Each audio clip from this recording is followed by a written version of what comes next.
Today is Youth Homelessness Matters Day, and despite constant paper strategies being launched to address the youth homelessness crisis over the past 10 years or so, the number of homeless young people remains high. Let's bring in Liz Cameron-Smith. She's the CEO of the Foyer Foundation. Liz, first of all, let's explain to our viewers what Foyers are that you represent. Basically, an integrated approach that tries to bring training, education, as well as accommodation together. Can you give our viewers a sense of what it's all about? Yeah, sure. Thanks, Kieran. Thanks for having me tonight.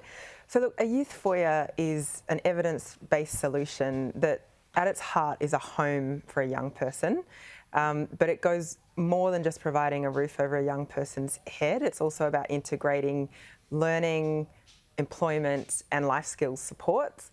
So things like cooking and cleaning and how to manage your finances, things that every young person needs to be able to overcome a situation of homelessness and really launch into a thriving future. And so you've got, what, about a dozen Foyers up and running. Your game plan is to get to 50 within the decade. Yeah, so we have 11 across the country right now. By the end of this year, we will have 20 accredited youth foyers, and we're working with a whole consortium of service providers and impact investors across the country to grow that to 50 foyers by 2030. And, really the reason we're doing that is because we know that the foyer model works. It delivers much better outcomes for young people who've been in a situation of homelessness. The evidence shows that over 80% of young people will exit into safe and stable housing. 65% have decent and secure work, and others are in education, finishing school and studies. And we also know that it means a young person is 60% less likely to engage with the justice system. So it really is a model that works for young people, and that's why there's so many of us across the country really banding together to grow the reach and impact of youth foyers. Tell us what we're dealing with here. How big is the problem when it comes to youth homelessness, and has there been any improvement? I spoke about those strategies. There have been endless numbers of strategies at state and federal level, but has anything worked? Look, it's an excellent question, Kieran, and the sad fact is that the levels of youth homelessness have remained unacceptably high for the last decade. We know that since 2011, on average, 44,000 young people are presenting alone for specialist homelessness services.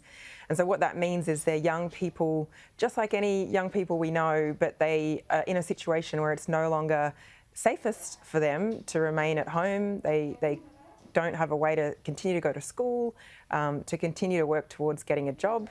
And these are just really basic fundamental things that every young person in life deserves. And, the thing that's even more concerning is that 3 in 5 young people are presenting again and again and again. And so that's just a really strong indicator that the way we're currently approaching it as a system just is not working. And so, just to wrap up then, in broad terms, why isn't the current approach working, and what do you need to see from our governments to try and turn it around? So part of the problem is that our current system focuses on short-term solutions when we know this is a long-term issue to help a young person move from homelessness to a situation where they have a home and a job and a thriving future. What our research today found is that it can save governments $172,000 per person by investing in an integrated solution that provides that medium-term runway to a thriving future. And essentially what we've found is that if we do grow to 50 foyers, that can benefit 20,000 young people and save governments $2.9 billion. So it's not only a solution that works, it's also cost-effective and essentially will generate $6 return for every dollar that the government invests. So we have solutions, Liz, we know how to make it work. It's just about government committing to invest in solutions with better outcomes for young people. Yeah, well, let's hope that happens, because the Foyer Foundation sounds like it's doing some wonderful work. CEO of the Foyer Foundation, Liz Cameron-Smith, thanks so much. Appreciate your time. Thanks for having me, Kieran.